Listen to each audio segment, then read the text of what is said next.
I entered the living room with Mark, a man I'd been secretly seeing for a few months. John, my husband, sat on the couch engrossed in a TV show. His face lit up with a smile when he saw me, but it quickly faded when he noticed Mark standing beside me. "John, we need to talk," I said, my voice trembling slightly. John turned off the TV and glanced at me, confusion clouding his expression. "This is Mark," I continued, gesturing towards him. "He wants you to share me with him, and we can't say no." John's face drained of color. He didn't respond, just stood up abruptly and walked out of the room without a word. The sound of the toilet flushing followed, echoing in the silence that settled between Mark and me. Mark shrugged nonchalantly, his demeanor betraying no hint of concern. We stood there awkwardly, unsure of what would happen next. Minutes ticked by slowly, each one stretching the tension in the air. I glanced nervously at the closed door, waiting for John to return. What would he say? How would he react? I couldn't fathom the storm brewing in his mind. After what felt like an eternity, footsteps approached. John re-entered the room, his expression unreadable. In his hand, he held something, a small, silver keychain dangling from his fingers, catching the light. "What's that?" I asked hesitantly, my voice barely audible. John remained composed, his gaze steady. "This," he said calmly, "is the key to a new beginning." His words hung in the air, heavy with meaning I couldn't quite grasp. Mark shifted uneasily beside me, sensing the gravity of the moment. John continued, his voice steady but tinged with a quiet anger. "You bring another man into our home, into our marriage, and expect me to accept this?" I swallowed hard, feeling a knot of guilt and fear tightening in my chest.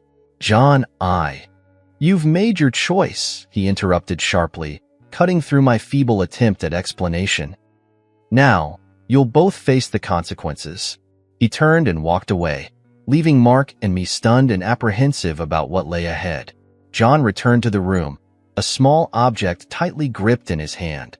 My heart sank as I recognized it, a familiar small box, the one where we kept our wedding rings. He held it out, his expression unreadable, and opened it slowly to reveal its empty interior. "I flushed our wedding rings down the toilet," John stated calmly, his voice steady but laced with restrained emotion. "I guess we won't be needing them anymore." Shock and disbelief washed over me. The weight of his actions hit me like a physical blow. I exchanged a glance with Mark, who stood by awkwardly, unsure of how to react to the escalating situation. John placed the empty box on the table with deliberate care and returned to the couch, his posture relaxed but his eyes burning with an intensity one had never seen before. The silence in the room was suffocating, broken only by the distant hum of appliances and the faint ticking of a clock. I struggled to find words, to make sense of the turmoil swirling inside me. "John, why?" I began, my voice trembling. "Why?" John cut in sharply, his tone betraying a mix of hurt and righteous anger. "Because you brought another man into our marriage, into our home, and expected everything to remain the same?" His words struck a nerve, a painful reminder of the choices I had made and their consequences. Guilt gnawed at me, mingling with fear of what would come next. Mark shifted uncomfortably, breaking the tense silence. "John, maybe we should—" "No," John interrupted firmly, his gaze fixed on me. "There's no we anymore." I felt the weight of his words like a lead weight on my chest. The reality of his actions, the symbolic flushing away of our marriage, left me reeling. Tears welled up in my eyes, a mixture of remorse and helplessness washing over me. John's expression softened slightly as he glanced at me, a flicker of pain crossing his features before he composed himself again. "This is how it has to be," he said quietly, more to himself than to us. Mark remained silent, his presence a reminder of the rift I had caused.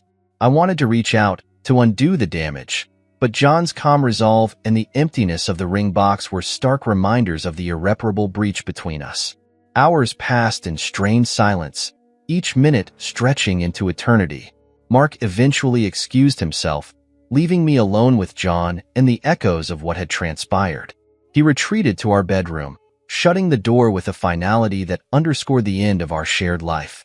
Alone in the living room, I sat numbly on the couch, grappling with the devastating consequences of my actions. The weight of John's quiet anger and his deliberate gestures, the flushed rings, the emptied box, pressed down on me like a heavy burden. As night descended outside, casting shadows across the room, I realized with a sinking feeling that John's calm exterior masked a storm of hurt and betrayal. The object in his hand had become a symbol of our shattered trust and the unraveling of everything we had built together. "Why are you doing this?" John's voice cut through the tense air, his tone steady but tinged with hurt. His eyes, usually warm and comforting, now held a glint of anguish as he confronted me. Tears welled up in my eyes as I struggled to find the right words. "I love you, John," I managed to say, my voice choked with emotion. "But I also love Mark. I thought we could make this work together." John shook his head slowly, his disbelief palpable. "You can't have both of us," he said quietly, his words carrying the weight of finality. "You made your choice the moment you brought him into our home." Mark, sensing the tension, stepped forward tentatively. "Maybe we can talk about this," he suggested, his voice calm but uncertain. "We can find a solution that works for everyone." John's jaw clenched, his eyes narrowing with resolve. "The only solution I see," he said icily, his tone cutting through the air like a knife, "is for you to leave. Both of you." The stark reality of his words hung in the room, each syllable driving home the depth of his hurt and betrayal. I glanced at Mark, silently pleading for him to say something, to offer a way to bridge the chasm that had opened up between us. Mark hesitated, visibly grappling with the gravity of the situation. "John, please," he started, his voice wavering slightly. "We care about you. We don't want—" "Don't," John interrupted sharply, his gaze flickering between us. "Don't pretend this is about caring." The room fell silent again, the tension thickening with each passing moment. I felt the weight of John's accusation, the guilt of my actions pressing down on me like a heavy burden. How had everything spiraled out of control so quickly? "I never wanted to hurt you," I whispered, my voice barely audible amidst the charged atmosphere. John's expression softened for a fleeting moment, a shadow of the love and warmth we had once shared flickering in his eyes. "But you did," he said quietly, his voice tinged with sorrow. "You've shattered everything we had." I reached out tentatively, wanting to touch him, to erase the pain etched on his face. But he stepped back, his retreat a physical manifestation of the emotional distance that now separated us.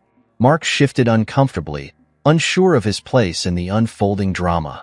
"John, maybe we should give each other some time," he suggested tentatively, his voice tinged with uncertainty. John's gaze hardened, his resolve solidifying. "Time won't change what you've done," he said firmly. "You both need to leave. Now." The finality of his words hung in the air, leaving no room for argument or negotiation. Mark looked at me, silently pleading for guidance, but I had none to give.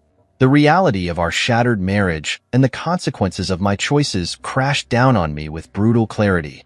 With a heavy heart, Mark and I gathered our things in silence, packing away the remnants of a life that had splintered beyond repair. John watched silently, his eyes betraying a mix of pain and resignation.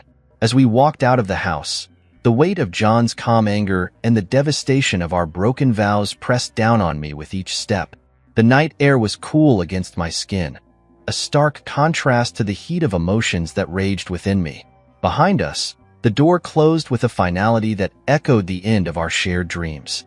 I glanced back one last time, catching a glimpse of John standing in the doorway, his silhouette framed by the dim light of the hallway. In that moment, I knew that John's calm resolve and quiet anger would haunt me for the rest of my days. The confrontation had ended, but the consequences of my actions had only just begun to unfold. That night, after the confrontation with John, Mark and I left his house in a state of somber disbelief. I stayed with Mark, but despite the physical distance, I couldn't shake the feeling that John wasn't finished with us.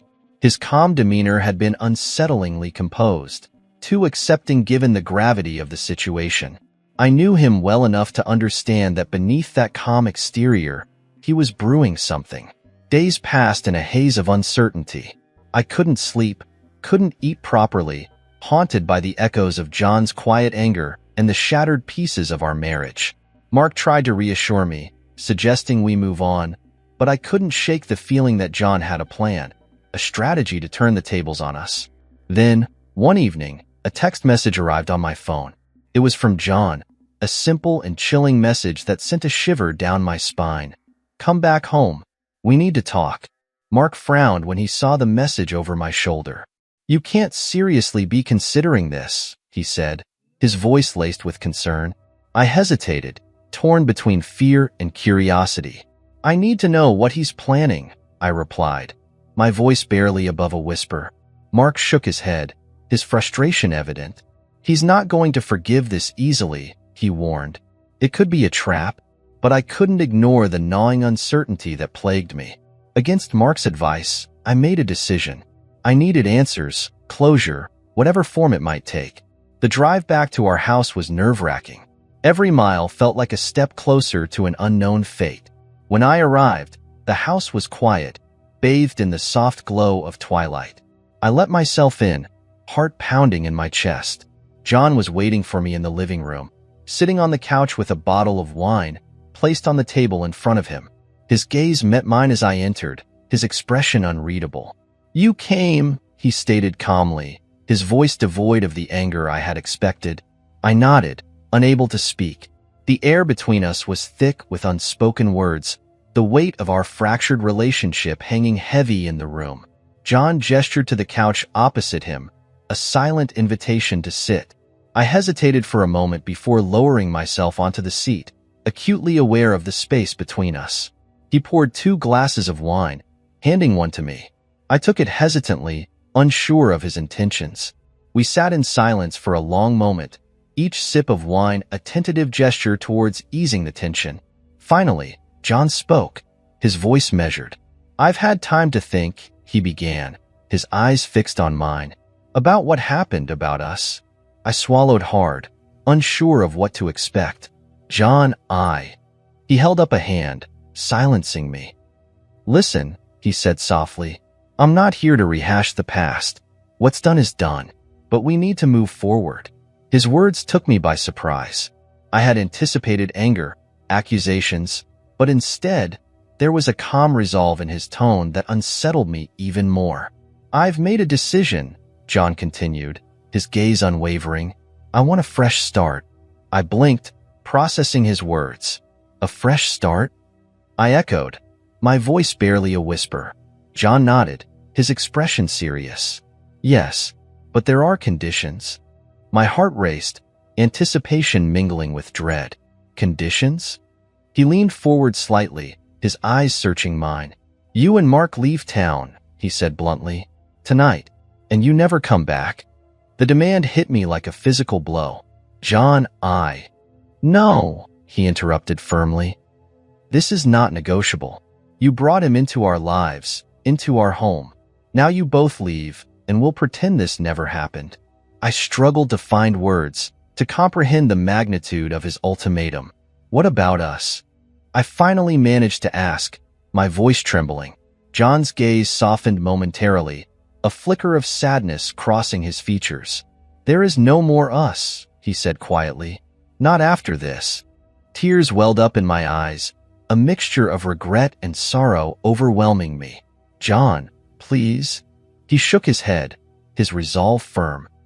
"It's too late for please," he said gently. "You made your choice. Now, you have to live with the consequences."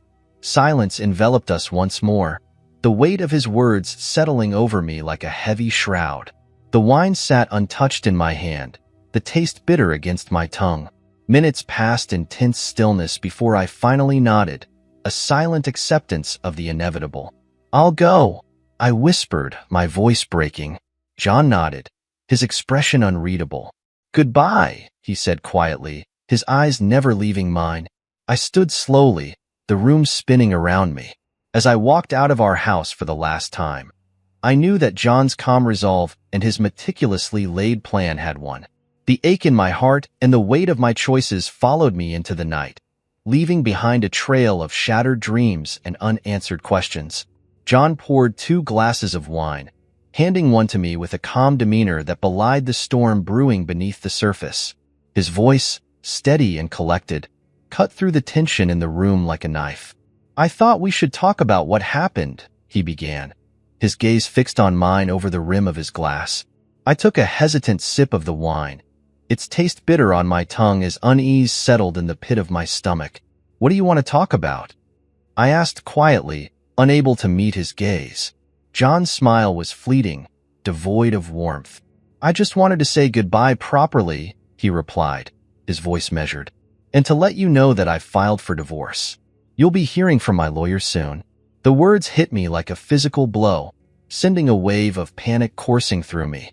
"John, please," I pleaded, desperation creeping into my voice. "Let's talk about this. We can find a way to fix things." He shook his head slowly, his expression hardening. "It's too late for that," he said firmly, his eyes unwavering. "You made your choice, and now you have to live with it." Tears welled up in my eyes, a mix of fear, regret, and sorrow threatening to overwhelm me.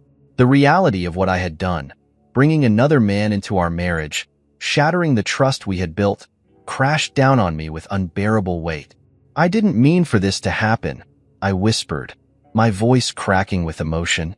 "I never wanted to hurt you." John's face softened momentarily, a flicker of pain crossing his features before he composed himself again. "Intentions don't change the outcome," he said quietly, his words echoing in the hollow space between us. Silence settled over us like a heavy shroud, broken only by the faint ticking of a clock somewhere in the room. The wine in my glass remained untouched, the gesture of peace it was intended to convey now a bitter reminder of the rift between us. "I loved you," John said suddenly, his voice barely above a whisper. "I trusted you with everything." His words pierced through me, a stark reminder of the love and trust one had betrayed. Guilt washed over me in relentless waves, mingling with the fear of what lay ahead. "I know I can't undo what I've done," I said finally, my voice steadier now. "But please, John, don't shut me out like this. We can find a way to move forward." He regarded me silently for a long moment, his gaze searching mine as if weighing his next words carefully. "There's nothing left to salvage," he said at last, his tone resigned. "You've crossed a line that can't be erased." The finality in his voice left me reeling, the truth of his words sinking in with painful clarity. I had shattered our marriage irreparably, and now I was facing the consequences. As the evening wore on, we spoke little, the weight of our unspoken words hanging heavy in the air. When I finally stood to leave, John remained seated, his gaze fixed on the empty glass in his hand. "I'm sorry," I whispered, my voice barely audible. John looked up then, his eyes meeting mine with a mix of sadness and resolve. "Goodbye," he said quietly, his voice tinged with a sorrow that mirrored my own. I turned away, the sound of his voice echoing in my ears as I walked out of our home. The night air was cool against my skin, a stark contrast to the turmoil raging within me. Behind me, the door closed with a soft click, sealing the end of a chapter one had never imagined would come to such a bitter conclusion. Tears streamed down my cheeks as I drove away, leaving behind the shattered remains of a life I had once cherished. Leaving John's house that evening, a cold sense of foreboding settled over me like a heavy shroud. His unnerving calmness had left an indelible mark, foreshadowing the tumultuous weeks that lay ahead. The following days blurred together in a haze of uncertainty and fear. John wasted no time in initiating divorce proceedings, his actions swift and methodical. The legal documents arrived like a death knell, each page a stark reminder of the shattered life I had wrought upon myself. "He's asking for full custody," my lawyer informed me grimly during our first meeting. "He's citing your affair as grounds for instability." I felt the ground shift beneath me. Full custody. The words echoed in my mind, a nightmare taking shape before my eyes. I had always believed I was a good mother, but now my actions threatened to strip me of everything I held dear. Mark, once a pillar of support, began to withdraw under the weight of our crumbling relationship and the mounting legal pressures. His calls became less frequent, his visits sporadic. The guilt of involving him in my betrayal weighed heavily on my conscience, driving a wedge between us that widened with each passing day. "I can't do this," Mark confessed one evening, his voice strained with emotion. "I thought we could make it work, but everything's falling apart." Tears streamed down my cheeks as I listened, knowing deep down that he was right. Our foundation had been built on deceit and betrayal, a shaky ground that could no longer sustain us. Days turned into weeks as the legal battle intensified. John's lawyers presented evidence of my affair with Mark, painting a damning picture of my character. Witness statements, text messages, photographs, all laid bare for the court to scrutinize. In the courtroom, I sat with a sinking feeling as my life unraveled before the judge's eyes. John, composed and resolute, presented himself as the stable and devoted parent, contrasting sharply with the image of instability painted of me. "He deserves full custody," the judge pronounced finally, her words a hammer blow to my hopes. "Ms. Smith, your actions have shown a disregard for the well-being of your children." I felt numb as the reality sank in. Full custody granted to John. My children, the center of my world, slipping away from me because of choices I could never take back. Outside the courtroom, John approached me with a cold determination in his eyes. "This is what you brought upon yourself," he said quietly, his voice devoid of the anger I expected. "I warned you there would be consequences." Tears welled up in my eyes, a mix of regret and helplessness overwhelming me. "John, please," I pleaded, grasping for words that could undo the damage. But he turned away without another glance, leaving me to confront the wreckage of my life alone. In the weeks that followed, I moved out of our home, stripped of custody rights, and left with supervised visitation hours. Every moment with my children felt like a cruel reminder of what I had lost, their confused gazes haunting me as they struggled to understand why mommy couldn't be with them all the time. Mark, burdened by guilt and the weight of our fractured relationship, eventually withdrew completely. "I can't do this anymore," he confessed during our final conversation. "I'm sorry, but I need to move on." His departure left me utterly alone, grappling with the consequences of my actions in a world that had turned against me. Friends and family, once pillars of support, distanced themselves, unable to reconcile the person I had become with the person they once knew. As the days stretched into months, I watched from a distance as John rebuilt his life, a life that no longer included me. He moved into a new home, filled with memories I was no longer a part of. Pictures on social media painted a picture of happiness and stability, a stark contrast to the turmoil that consumed my days and nights. His calm anger, the mask of composure he had worn throughout our ordeal, had concealed a ruthless determination to exact his revenge. And he had succeeded. I had lost everything, my marriage, my children, my dignity, all because of a betrayal that had spiraled out of control. In the solitude of my new reality, I began to confront the harsh truth. I had brought this nightmare upon myself. My choices, fueled by selfishness and recklessness, had led me down a path of devastation from which there was no return. As I stared at the empty rooms of my new apartment, haunted by memories of a life that once was, I knew that John's calm resolve had sealed my fate. The nightmare I now lived was the consequence of my betrayal, a punishment I could never escape.